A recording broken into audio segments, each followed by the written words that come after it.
Good evening and welcome to News Review. Voters for the GSLP Liberals at the forthcoming general election will outnumber those for the GSD by nearly 3-1, according to the results of a GBC public opinion poll. Both political groupings have improved compared with our previous poll last December, but whereas the alliance has increased in popularity by 17 points, the GSD has only gone up by 4. The poll suggests that nearly half of the number of those who are undecided 4 months ago have now made up their minds how they'll vote. Stephen Nish reports. When GBC published its poll coinciding with the third anniversary of the GSLP Liberals government last year, many were surprised by the high proportion, 53%, of undecided voters. With the election fast approaching, it seems people are starting to come down on one side or the other. And it's not good news for the GSD. The alliance has surged ahead, making it past the 50% mark so coveted by local politicians, with 50.8%. The Social Democrats trail a massive 33 points behind on 17.6%.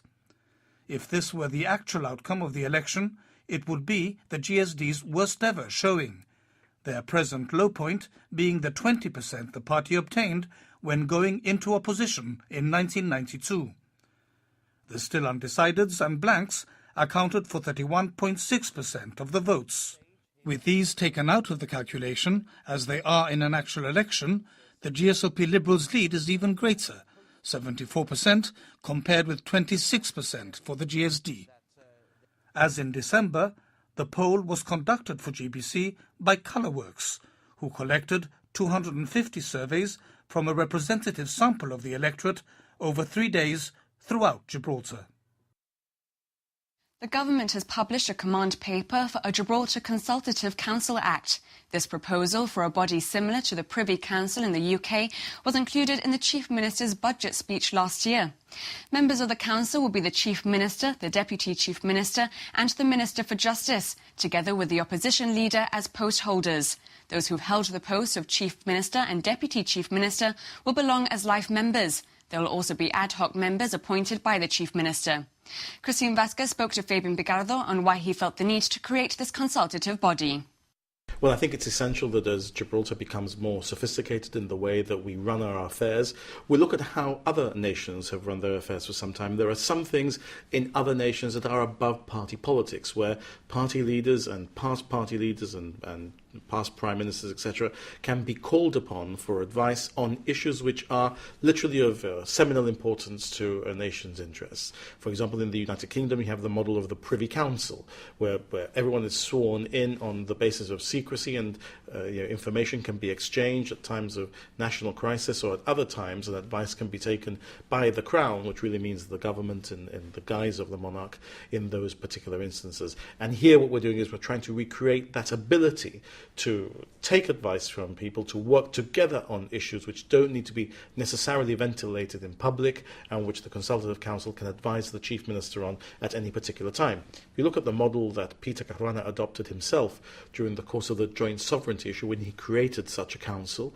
he brought in a lot of people who he thought could advise him on the subject. He excluded the leader of the opposition at the time for the reason that he said he would take the views of the leader of the opposition outside of that council. I think it is important that in this tent we bring people inside and not leave people outside, because I want this to be above party politics, and that's why I've proposed also that the leader of the opposition from time to time should form part of the council.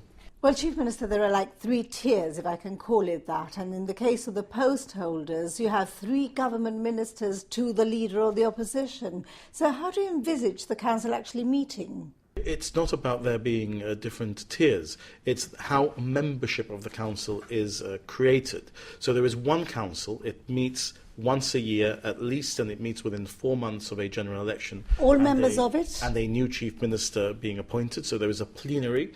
But the Chief Minister can call such members of the Council as he wants to meet at any particular time. So the fact that there are 3 members of the government is really quite irrelevant, because I meet all 10 members of the government, the 9 others and myself meet every Monday morning, and we call that the Cabinet. So if I want to meet with those 3 individuals on my own, all I need to do is call them into my room and off we go. And if I also want to call the Leader of the Opposition, I can just pick up the phone and he no doubt will make himself available to me. The important thing here is the pooling of of those resources at the disposal of the Chief Minister in this council, should it be necessary. And it may be that in some years all we have is a plenary meeting a year, which is literally just refreshing the council, ensuring that we know what we're there for, etc. And there may not be any need to have a whole meeting of the council for any particular purpose, or calling individual members of the council to sound them out and take advice from them on any particular issue.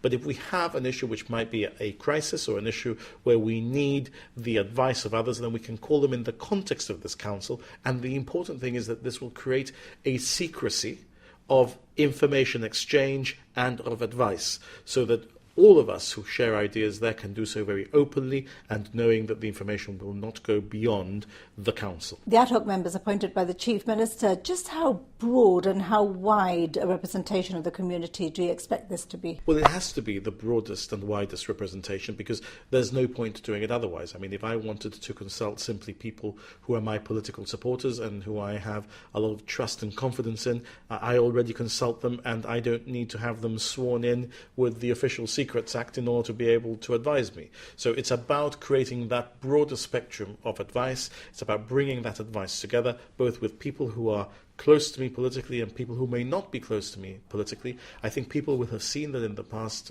3.5 years, I have not shied away from taking the advice of those who may not have been my political supporters, and even appointing them to posts of responsibility where I think they bring something which is important to Gibraltar. I've not played with a party political bat.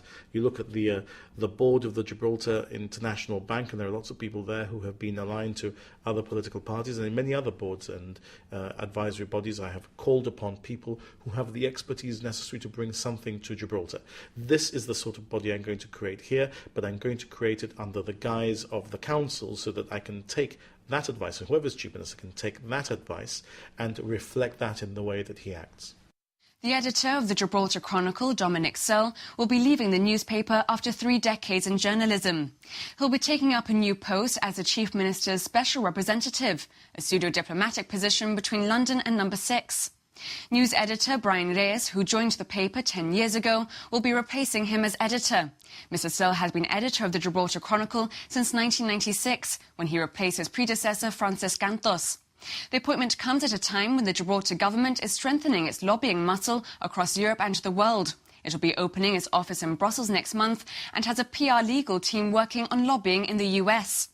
In a statement quoted by the Chronicle, Number 6 says it's delighted at having secured the services of Dominic Searle, whose 30 years' experience as a journalist will serve towards a continuing development of Gibraltar.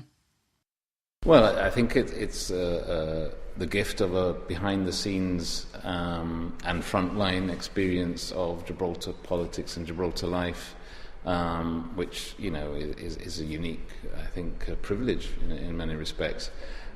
Things have changed a lot. You know, I started out in the sort of height of Brussels and all those sorts of talks. And here we are today with, I guess, Spain hasn't changed much, but we certainly have in Gib, and so has technology. And I think, you know, the fact that we've been able to not only get the paper to survive, but actually build and improve has been, for me, one of my bigger achievements. And it's not me alone, it's been the team that have gradually built up over there. You were once part of that. So yeah, it's you know, I think a take from that, a very interesting, exciting chapter. It wasn't always easy, but, you know, there were bits of it that were very good.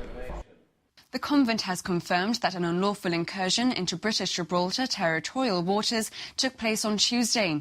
The Royal Navy challenged the Guardia Civil vessel Rio Paz, which then departed BGTW. GBC understands the Guardia Civil boat was accompanying a survey vessel in the bay, which itself, however, did not cross over into BGTW.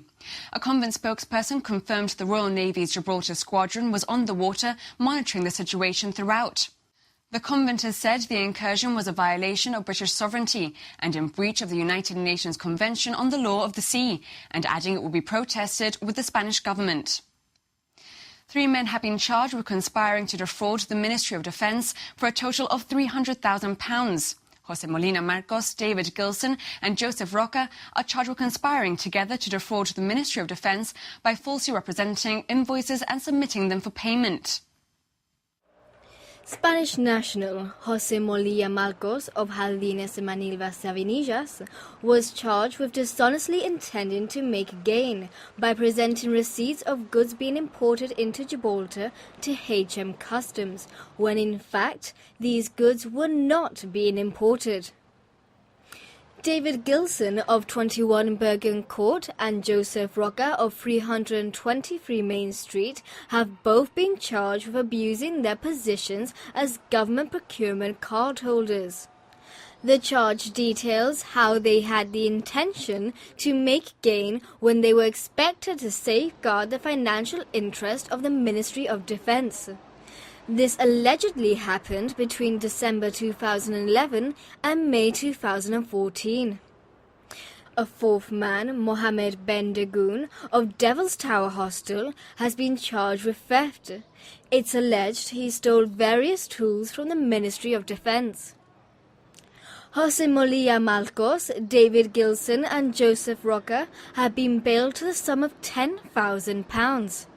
Mohammed Ben Dagoon has been bailed to the lesser sum of £2,000.